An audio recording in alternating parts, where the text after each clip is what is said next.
Okay, hello everyone. Thank you. It's great that some of you are back that I haven't seen in a couple of years. Some of you I saw a couple of weeks ago in Memphis. What I really want to do today is talk about how we set realistic community goals. And the reason I'm doing this webinar today is twofold.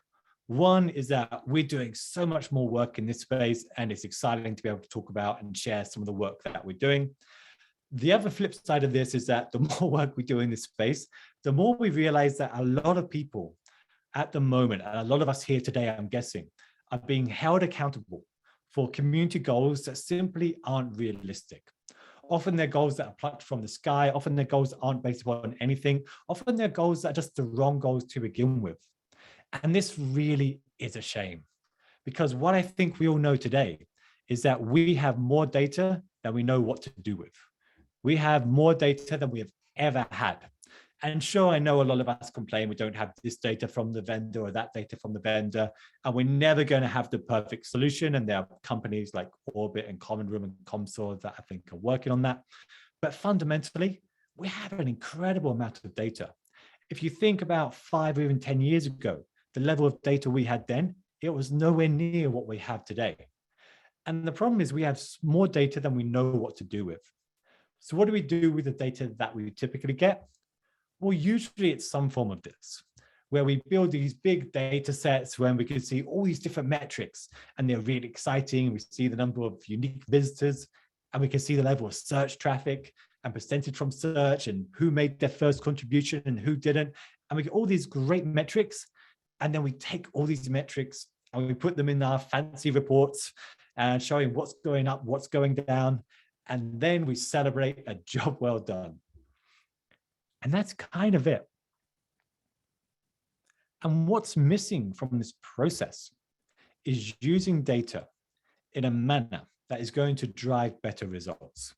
It's one thing to see if the metrics you care about are going up or down. It's another thing entirely to be able to influence that metric. It's another thing to take the data we have and use it to set the right kind of goals to achieve the right kinds of outcomes that we want. And far too often today, we are not achieving those outcomes that we want.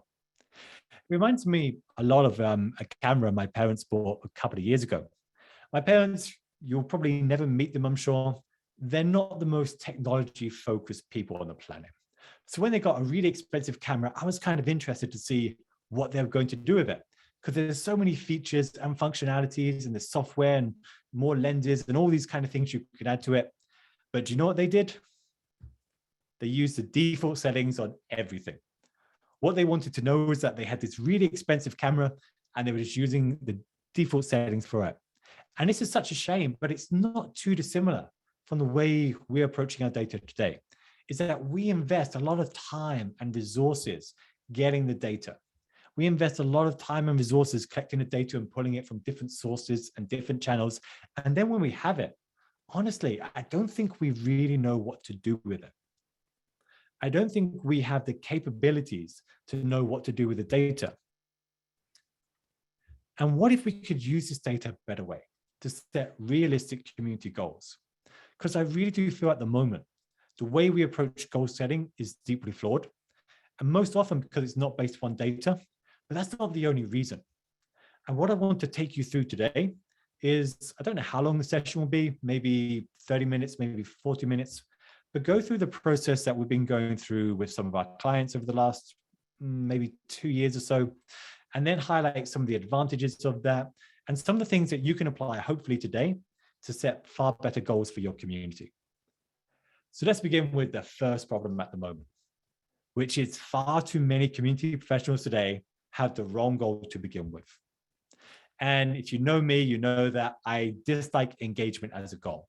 If you're being measured by the number of posts or the level of activity or the number of members that are engaging in your community, this is the easiest metric to track, but it's nowhere near the best. Lots of activity does not equal a lot of value. I remember meeting a community manager a couple of years ago, and she had found the best way to drive a lot more engagement in that community. It had an instant result.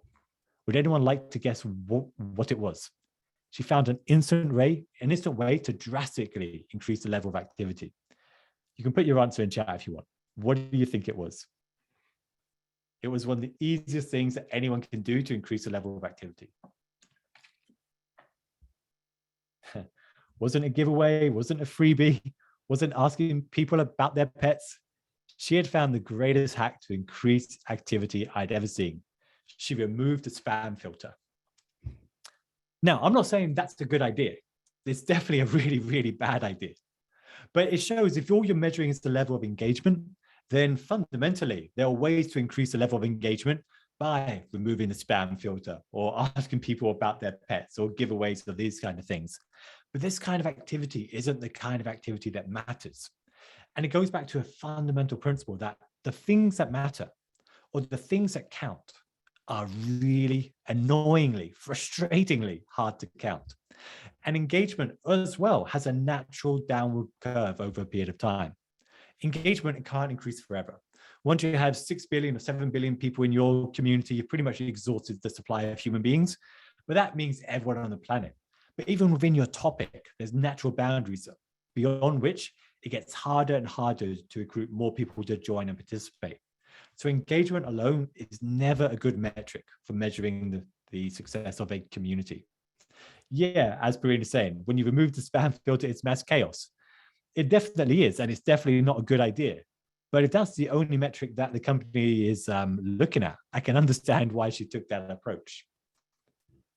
So one of the things we think about here is first, before we even think about what the goal of a community should be, we want to be really clear about the model of community that we're embracing here. Every community has a different model. And often when we talk about communities, we're not even talking about the same thing. And I think a lot of the discussions we've had over the last couple of years about what works, what doesn't work, is flawed because we're not being very specific about what kind of community we're referring to. So the way we think about it these days is there's generally 5 different models. You can find exceptions. You can find some organizations that are doing more than one, but usually we find that there's certain models of community building that tend to be most successful. If you understand what their value is, what makes them successful in the first place, what are the challenges you have to overcome, and make sure you have the right platform there. And so there's a support model. People come, they ask a question, they get an answer, and then they leave. And usually they don't come back if there's another question to that until there's another question they need the answer to. And that's great, but it means that people don't come back very often. The second model is probably the most difficult to understand. It's that success model.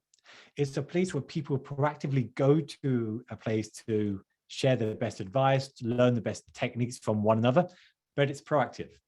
If a support model is, my iPhone is broken, can somebody help? A success model is, here are my 5 favorite apps on the iPhone, or here's the best advice for using your iPhone in this way. So it's proactively sharing the best techniques. And there's a whole range of different factors that are important here. 3 is the advocacy model. This is far less common for most of us, but it's becoming more important, and there are platforms to support that as well. So you might be earning rewards. You might be trying to motivate a small group of highly enthusiastic fans. And then next after that, there's the user group model. This is where you befriend and collaborate with other users. Usually it's a place where you have virtual and in-person events, and there are platforms to support that. And then way on that right-hand side, we have peer groups, where you have the kinds of conversations that you can't have anywhere else. And here it's about exclusivity and privacy, where you have open and honest sharing. A quick question before we continue. Which of these models are you using today? Which of the models do you think your community best fits today? Take maybe 20 seconds and put your answer in chat.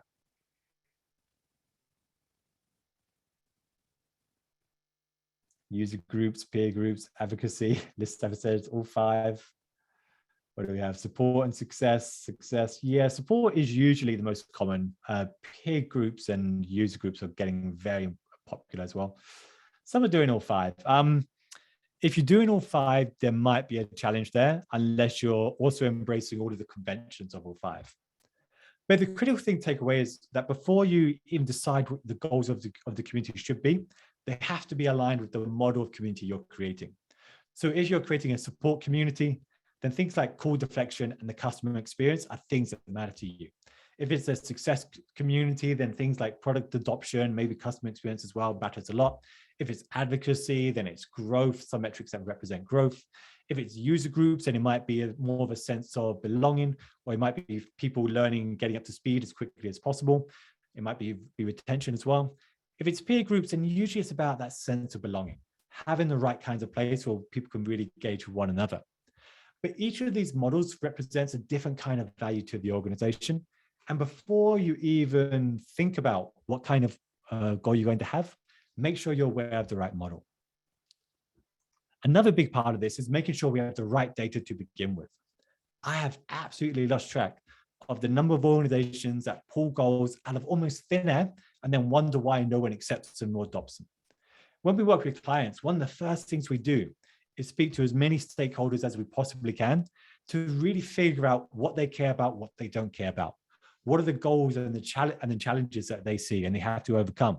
What do they understand about a community today? What is their interest and influence over that community? Because that tells us how we have to engage with them. So what I would recommend you do before you even set goals is really make sure that you do the mapping. Really make sure you speak to as many stakeholders as possible, not just to understand what they want, but also make sure you bring them along in that journey. Like, it's critical if you're going to be communicating goals that you bring people along in that process of establishing those goals. So getting the stakeholder mapping done is really important. Another part of this is the user side. There's so many different ways that you can research your audience today. Surveys work great, interviews work great, but what we do want are clear personas that we can build our community upon. Really understanding what makes a community unique, what it doesn't make unique. Really understanding the unique value the community is going to provide in the lives of your members that no other channel can possibly provide. And once we know what members want and what stakeholders want, then we can start to set the goals. Very often what we do here is we have a workshop where we work with people internally, maybe some members as well, to figure out what the goals of the community should be. So on the left, we have how important they are to the organization. And on the bottom, we look at how feasible they are to members. Have members in the interview said they want to do these things? Are there other channels? Are there other channels where they're getting that value today? And we might end up with something like this, where we have reducing support costs by members asking and answering each other's questions. It's very high up there. Something that members wanted, is something that came up very highly in terms of the organization need. So that ranks very highly. And then other features tend to, and goals appear around there. But the critical thing here is that at least we're beginning with goals that make sense. And one of the things you'll notice with every goal here, it's clear what the goal is and what members have to do for that goal to be achieved. This is how we can establish the goal both on importance to the organization and by feasibility to the audience. Does that make sense? I want to make sure this makes sense before we go on.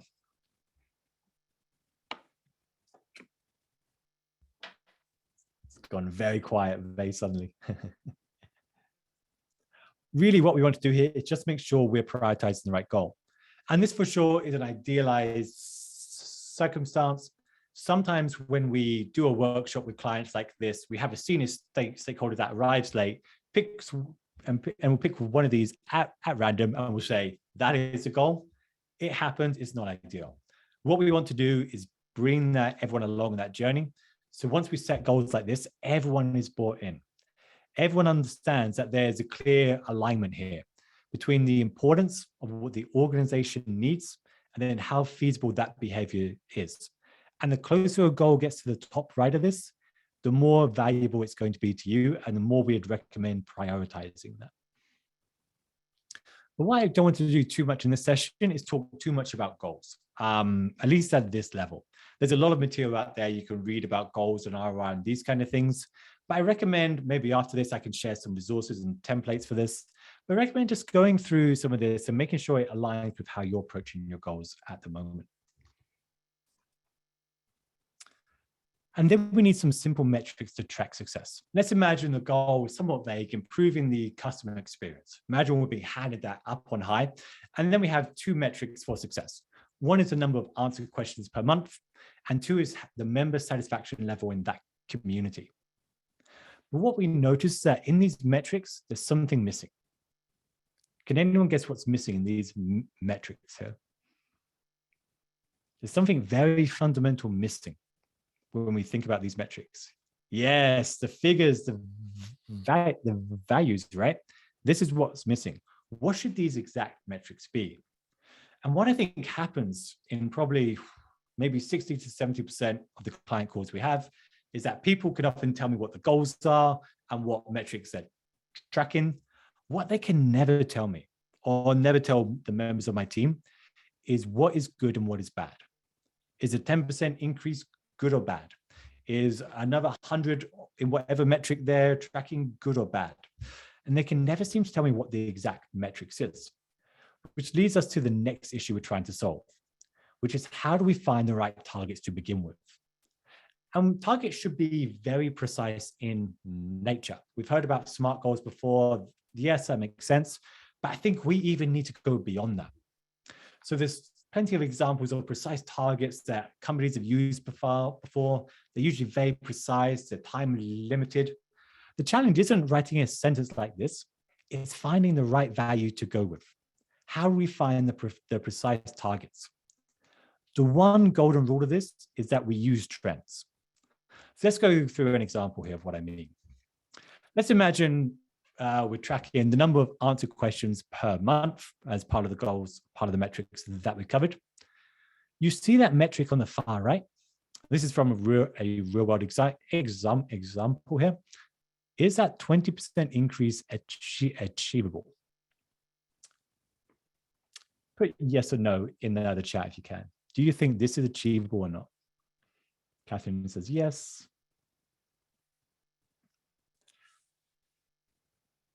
Interesting. Some of you say yes, some maybe, some say no. Some of you are getting very close to the point. I think Tim came really close to a point we're going to make in a second. But it's interesting it's split as well. Like some people think that yes, some people think no. So let's talk about how we might begin thinking about this. One is that we look at the trend line itself. So one thing you can do is look at the trend line. And if you just look at the trend line here, it looks achievable. It looks like the trend line might even be underestimating the level that we should be at. So maybe we should set the target even higher for what we had. But there's a problem here. Can someone guess what the problem is? And you can put your answer in chat if you like. Seasonality? Yeah, that's a factor. Not consistent, tied to metrics you haven't measured. Yeah, you're kind of there. Everyone's kind of floating around the right answer at this point. Eileen says upper limit.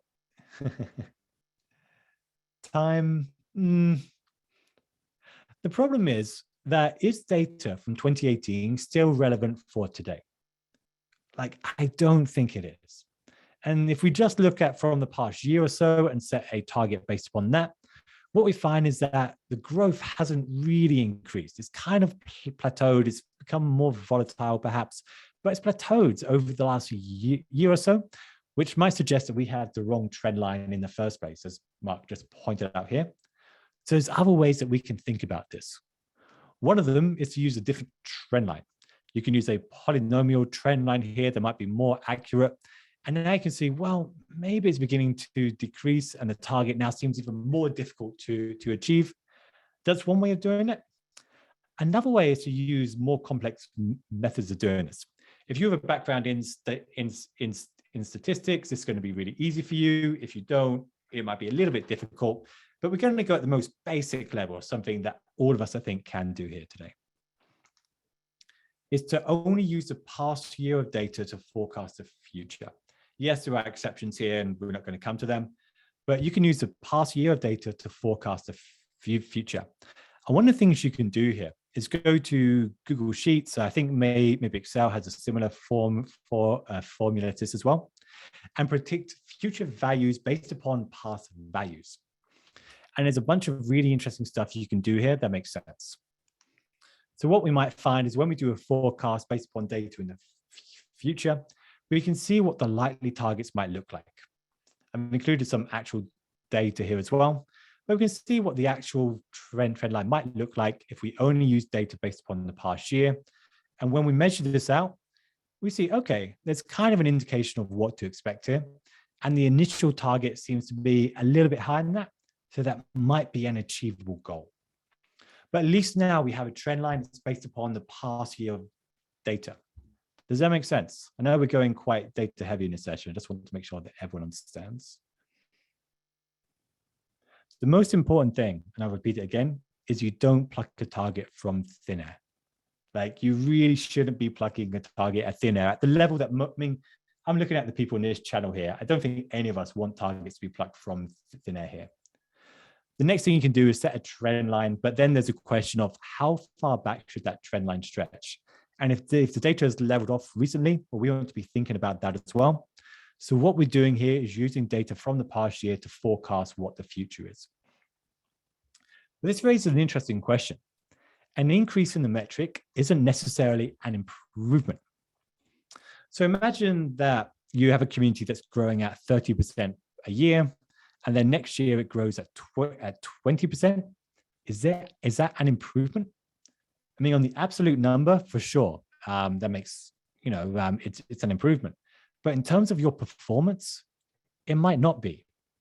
Or likewise, imagine you work at a company that is growing at, say, 10% a year. The next year you grow the community at, say, 20%. That could be an improvement that might otherwise not show up elsewhere.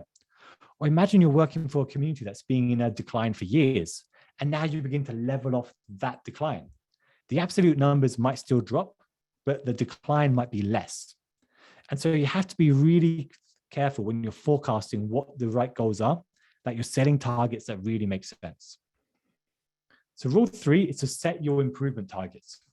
What we typically do here is around 10 to 20% above the predicted forecast.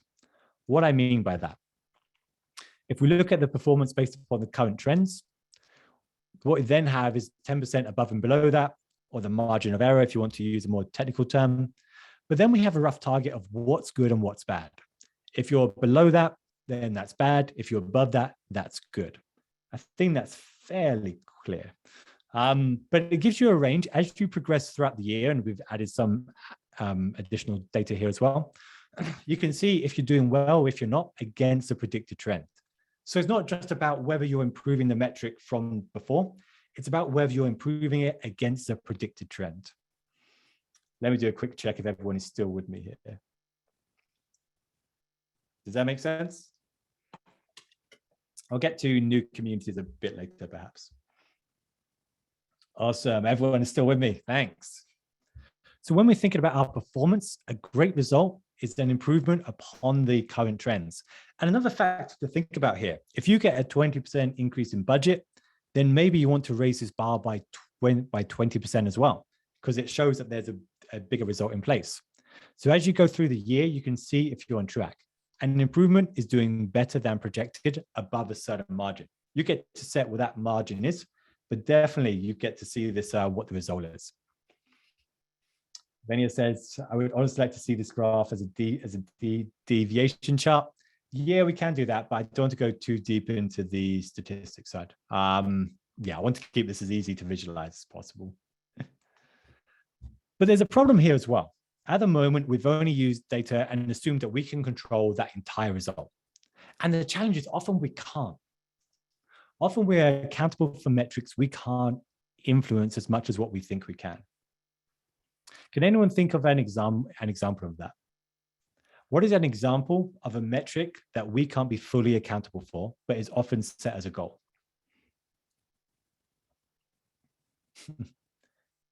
Okay, it says attrition, traffic. Let's try and be specific. Why? Why is that not something that we can be responsible for or accountable for? Olivia says cost of case support. Yep. User feedback. Number of new topics.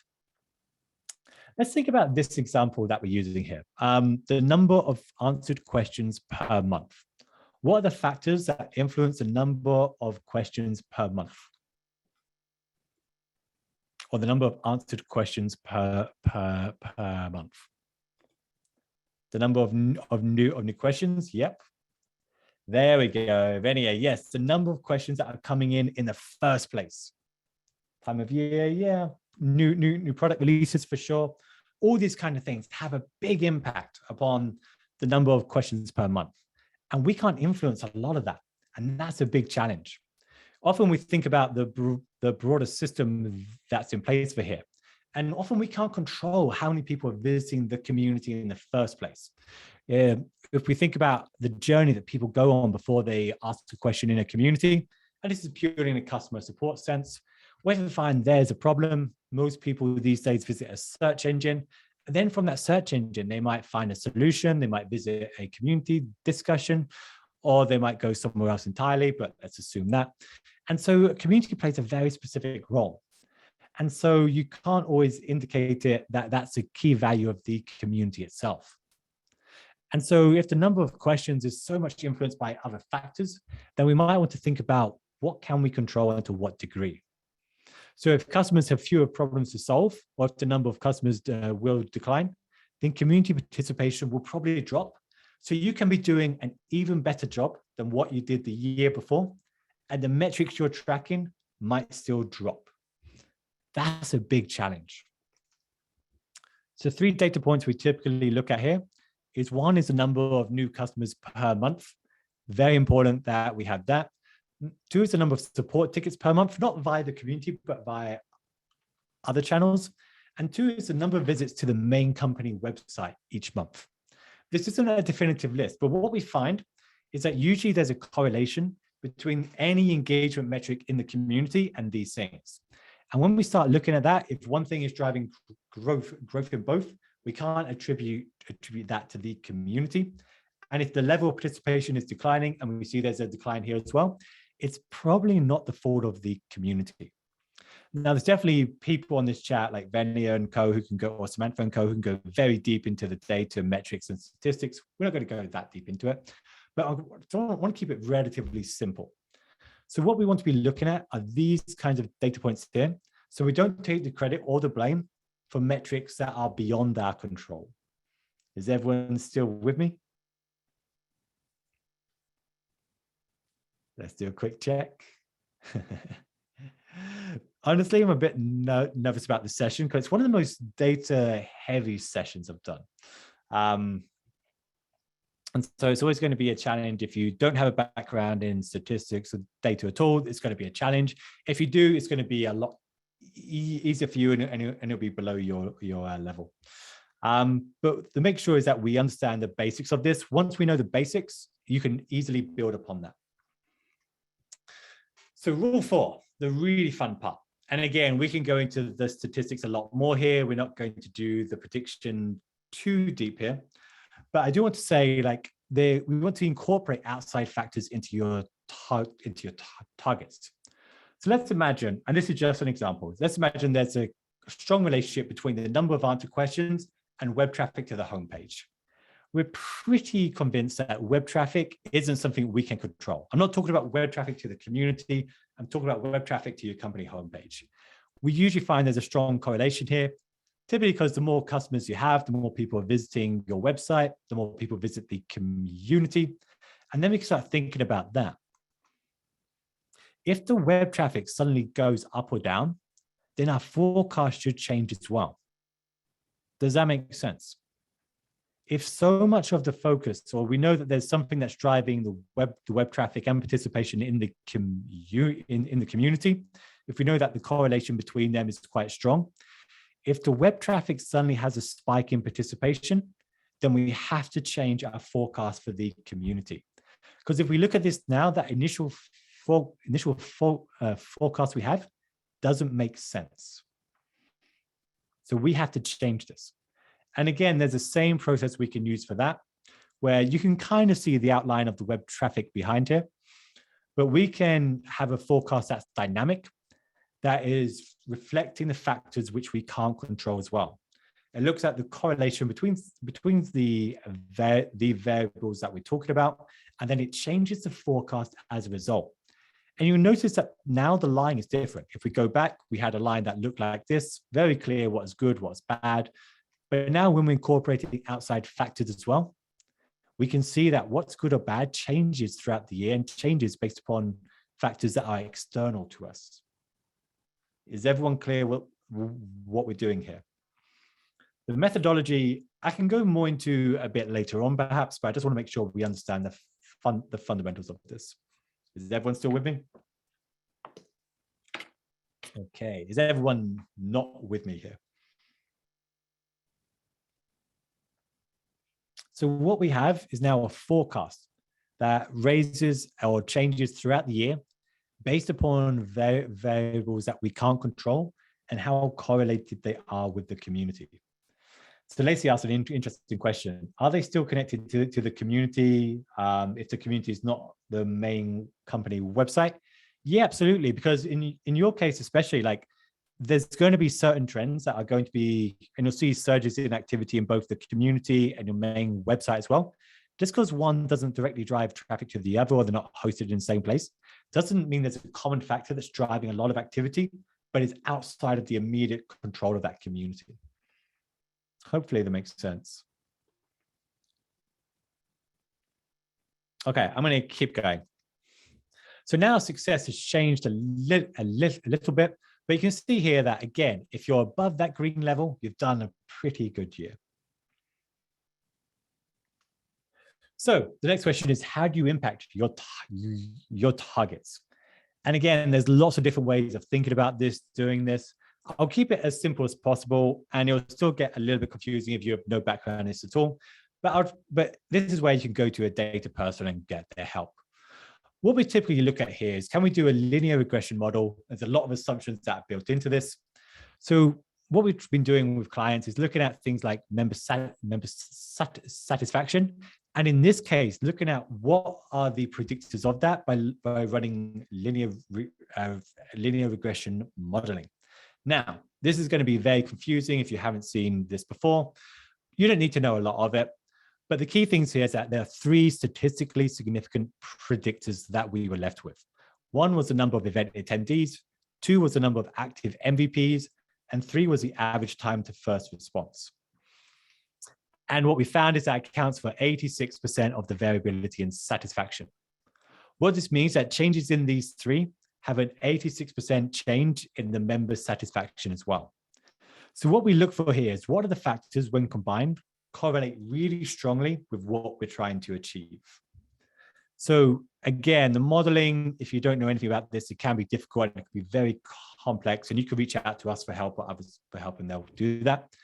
But what we want to find out, I'll go back again, is figure out exactly what are these statistically significant predictors of success, or statistically significant predictors of variability.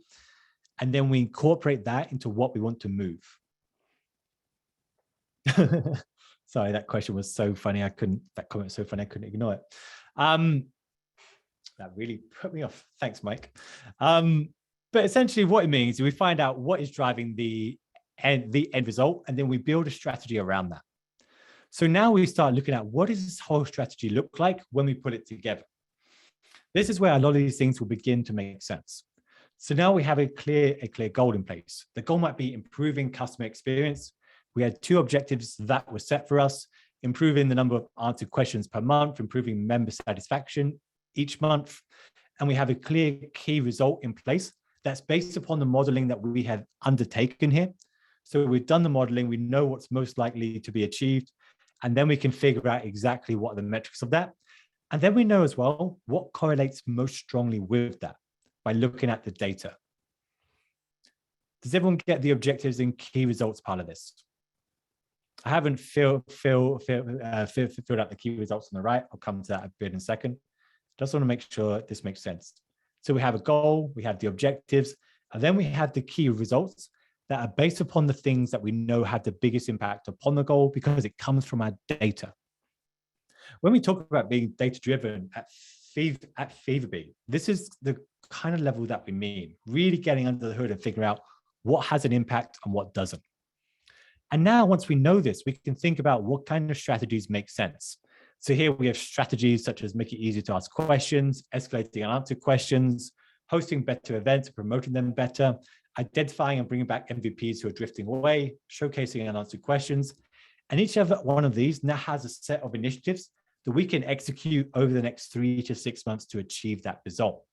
So if it's making it easier to answer questions, this might be displaying a clearer call to action on every discussion page. It might be providing a nudge of what to include in questions on the question page. It might be sending prompts to newcomers about questions they might want to ask about. If it's escalating unanswered questions, then we might think about escalation rules here, creating training materials for staff to answer questions, reviewing a sample of that and updating those training materials. If it's hosting better events, promoting them better, then we might be thinking about halting the digest and gamification emails to prevent email overwhelm, showcasing the upcoming events, paying top figures to participate in these events, maybe developing more professional recordings. If it's identifying and bringing back MVPs who are drifting away, then we might use the community intelligence tools, Common Room, Thinker here, Orbit, and the like, to keep track of MVPs who are drifting away. You can create a segment specifically for them, reach out to those who are drifting away and helping them find a unique role, maybe giving drifters a more direct contact that they can approach. And then we can showcase the unanswered questions as well, showing the latest questions on top, offering top MVPs rewards and things like that. Does this make sense? Hopefully everyone is still with me. And what we also do with a lot of our strategies, just have a must-win battle to like rally the troops. Honestly, this isn't as logical as everything else, but generally just a must-win battle to add in place. But now everything is based upon data, and we're focusing upon things that we think might have the biggest impact. And by the way, with every strategy, it's one thing to highlight what you're doing, but it means what are you not doing as well? So what are you giving up for that strategy? And that's quite important. And now, once we have all this great stuff, now we can build the entire dashboard to support the strategy. And this can be really complex, or it can be really easy. So I can give you an example just built on Google Sheets. So Tableau is great, Power BI is great, other tools are great. But honestly, when we think about it, you can keep this really easy if you want. So this is now based upon our data and the targets that we've set. And it highlights exactly where we're going well, where things aren't going well. I've added in some dummy data just to fill it out to July as well. So don't worry, we're not in the future here. But you can see what a good response looks like. You can see when we're in the right range, and you can see what's working or what's not working. But it means that at a glance, everything is in place. You can see everything at a glance, a dashboard that is built upon data that is showing you the success of your tactics and whether it's giving you the performance increase that you wanted. I'll give you maybe a couple of seconds just to take a look at this.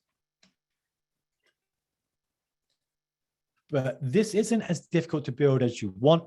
I think part of the challenge that a lot of people don't have time to do it, and we'll come to that in a second, but this is all built up on Google Sheets. There's lots of things you can change and edit, but it's all automatically updating. It's all built upon real world data, and it shows you whether you're doing a good job or not. Georgina asks, how are you getting the members' satisfaction? Yeah, that's a 5-point poll at the top. I think it's at the top of the page. Yeah, I know it's being changed recently, and it's kind of reflected in there. But yeah, it's a 5-point poll, I think.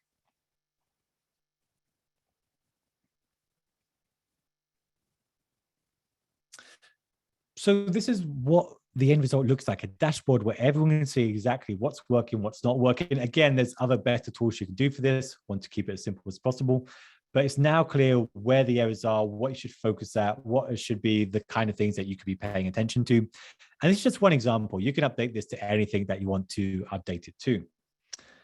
Let me do a quick summary, because I know there's a bunch of questions I want to get to as well. One, and even if you don't want to get too much into the statistics and the mathematics, the key thing is that you have the principles. If you have the principles, you can apply them and work with your data person to do an even better job than what we've done here. One is that honestly, we're so much better at collecting data than using it, or at least using it in a statistically valid way. Two, we often don't set the right goals to begin with. So do the stakeholder research, do the member research, and prioritize. Three is that every goal should be supported by very precise targets, so we know at the beginning what success and failure looks like. And so it's fair to us as well. If we achieve the goals that we set out to achieve, and we probably will, that we get the credit for that, and the goalposts aren't just moved later on. 4 is that we don't randomly pluck targets from thin air. Use trends, but try to rely upon the only the partial data. Obviously, if there's unique things that have happened, you can change that scale if you like, but just tracking data since the beginning, probably not going to be that useful. 5 is that an increase or a decrease is not necessarily an improvement or a failure. The improvement level is based upon your trends, and it's also related to budget. If your budget is cut, you might see a decline, but there might be an improvement. Say if your budget is cut by 20% and you only see a 10% decline in the metrics that matter, that could be a big win, but it might be covered up if you don't have these metrics in place. 6, don't be held accountable for targets you can't achieve.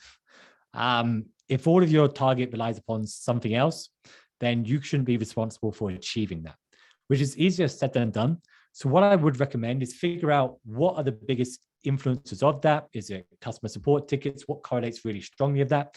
So at least you have a comparison that you can use here. 7 is find what factors correlate with your goals and use these as your strategies, as your targets.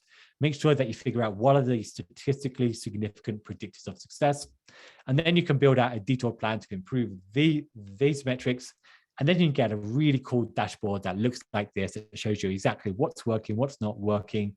And it's all prioritized by what you should set out to achieve. Give me maybe 2 minutes before we take questions. I want to do a little bit of promotion here. Hopefully that's okay. What we're finding with a lot of the client work we're doing is that people can build the strategies themselves at times, but they don't have the data they need. And often they don't have access to the data because the vendor isn't playing ball. Often they don't know how to get the data. They don't know what data they need and any of those kind of things. And we find when we get the data, the results that we can achieve for clients can be fantastic. Like we have genuinely used data to make a prioritized list of things that we do and achieve great results. And what we're doing today is I know that doing a strategy for a client can often be quite expensive for the client. So we're taking the intelligence services we've done for ourselves, and we're offering that as a unique service that you can get individually. So this often breaks down into a couple of different things. One is measuring the health and forecasting the value and those kind of things. So we can do this whole process on your behalf. Set up the dashboard, explain what metrics matter, do the calculation in a statistically valid way. We can set it up once. You can use that indefinitely.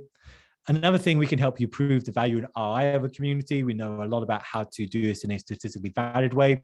I've got people on my team whose whole job it is just doing this now. 3 is the benchmarking. Show how you're doing against other organizations, both in the quantitative and the qualitative way. And 4 is member needs analysis and UX testing. Really figure out what members need at the moment. When we look at some of these interventions we've made before, we know that they're going to work because we spend so much time analyzing the data in the first place. So dashboards, you've seen an example what that looks like. Proving the ROI, there's many different ways you can do that. Some are extreme. You can do a real world experiment if you like. I wouldn't recommend hiding the community most of the time, but there's other ways that you can establish what the ROI of the community is and even assign a value to specific behaviors within that community as well, which we've done for clients in the past. Benchmarking, honestly, it really helps to understand how you compare to different organizations that are out there today. We can use any set of competitors, any set of criteria to really show you not just how you benchmark against others, but maybe how you benchmark against the best in class for every single one of these things. If you want to know how you're doing today and build your roadmap based upon what's best in class, we can help you with that. And then we can do the strategic benchmarking, show you how you're positioning of the community compared against other channels, and even show you the strategic implications there.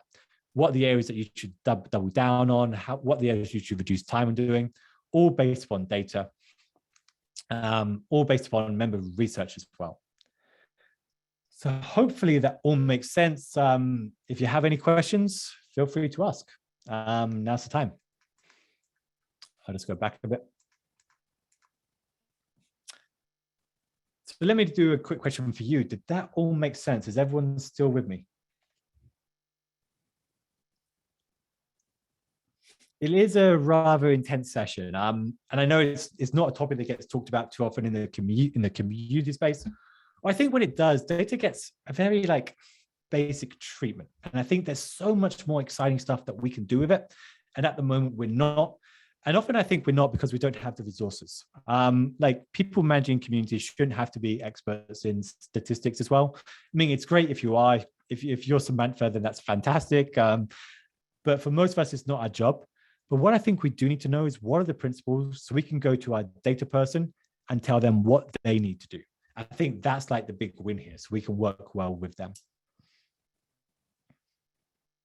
Okay, any questions? If you do have a question, please use the chat channel, not the Q&A tab. It's hard for me to keep track of that.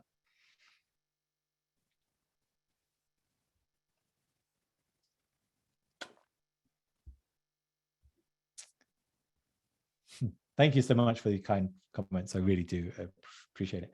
And thank you for attending as well. Like I'm always blown away by how many people sign up for these webinars, and I appreciate it a lot. Question, will the recording be available? Yes, I think it's being recorded now. Yep, it is. So I'll edit out a couple of parts of this, but yeah, the recording is available.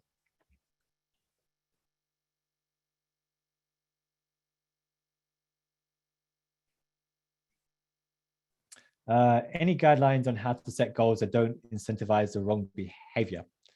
I could generate more questions by reducing training input.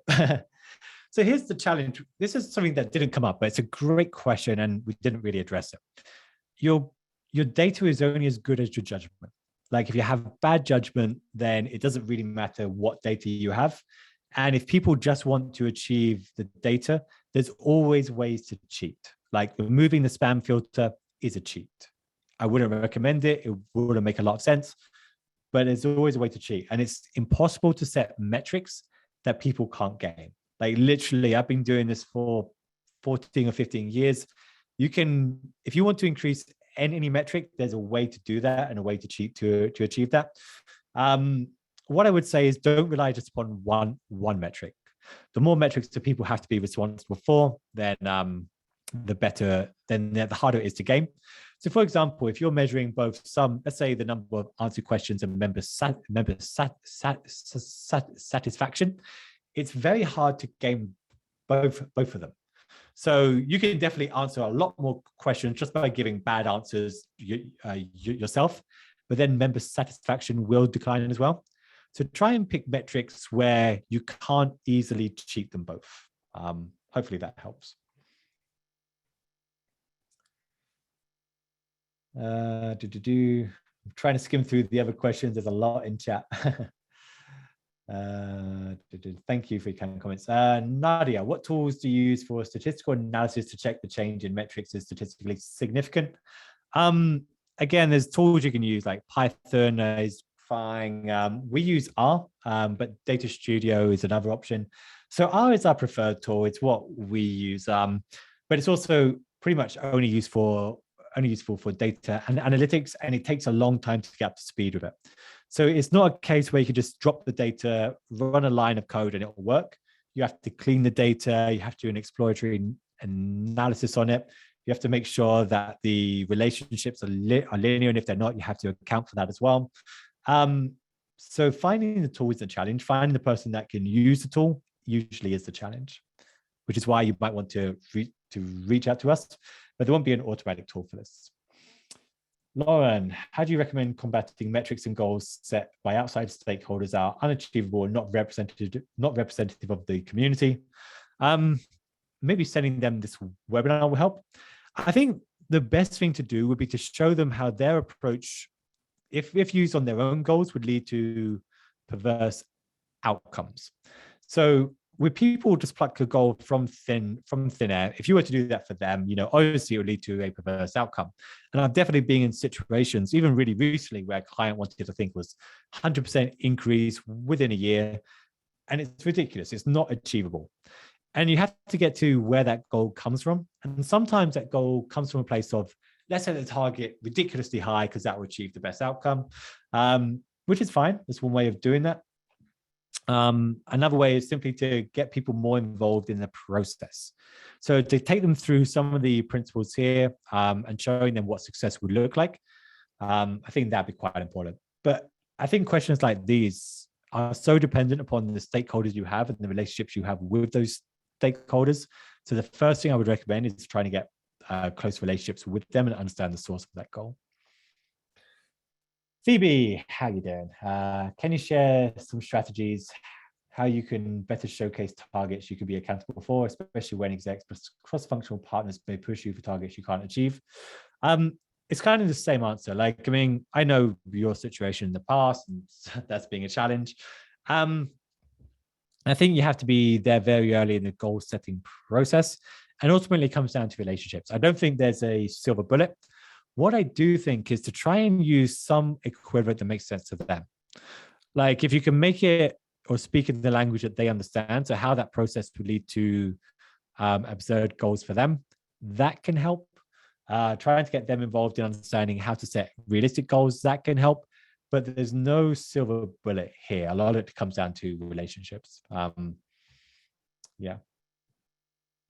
Ryan, do you meet with the stakeholder before or after you do the mapping? So before. So mapping is just the end result. So typically when we work with a client, we do a lot of interviews with stakeholders. I think for some it's being up to 30. The typical number is around 10 to 15. Speaking to people that have any interest in a community, reach out to them and find out what's important to them. But you have to begin with understanding what is their current understanding of community. And if they don't, you've got to educate them a bit on that. What are their concerns about it? What do they want to see in it? Don't try to persuade them, just try to learn from them. Because ultimately the community is the result of the compromises that you have at this level. So do that as part of the process. Do the interviews. You can find scripts on our website if you like. Yeah, but don't do the mapping without doing that. Georgina, I've got a few data points that are not that meaningful, but execs love them and won't let them go even when offered the data. I think it's important to understand why execs love them and won't let them go and why your current metrics will be better. Often, I mean, not often, but sometimes we've found the idea or the fear of being exposed for using like false metrics can be a concern. We've had that before with call deflection. So yeah, that could be something to consider. Just be cautious about that. Sam says, "Oh, it's infuriating to work with." Yeah, I mean, there's other platforms. I mean, you're more than welcome to share ones that you recommend. I trust your judgment a lot here. By the way, if you folks want to share your LinkedIn profiles here to connect with each other, feel free to go ahead. Okay, any other questions? Got maybe another minute or two?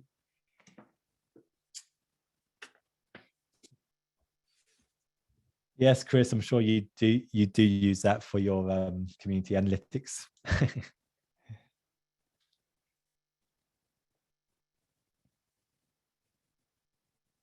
Samantha, yeah, sure. Nadia, what's my favorite statistics book? Oh God, I really want to forget what it is that I really loved. I think it's the tyranny of metrics. There's others that will show you how to do it, but I think courses are better for that. But I think the tyranny of metrics or something like that was really, really great. I think we're pretty, oh no, one more question. I'll make it the last one. Any tips to measuring the success of your champions or advocacy program?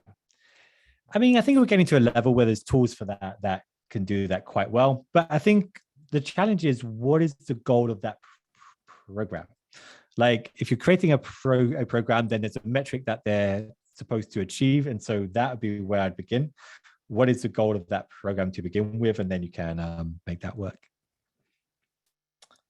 All right, I'm beginning to lose my voice a little. So let me wrap this up. And just a reminder, like, honestly, if you want help, if you're struggling with a small amount of your data per person's time, we're happy to help. So feel free to reach out if you want.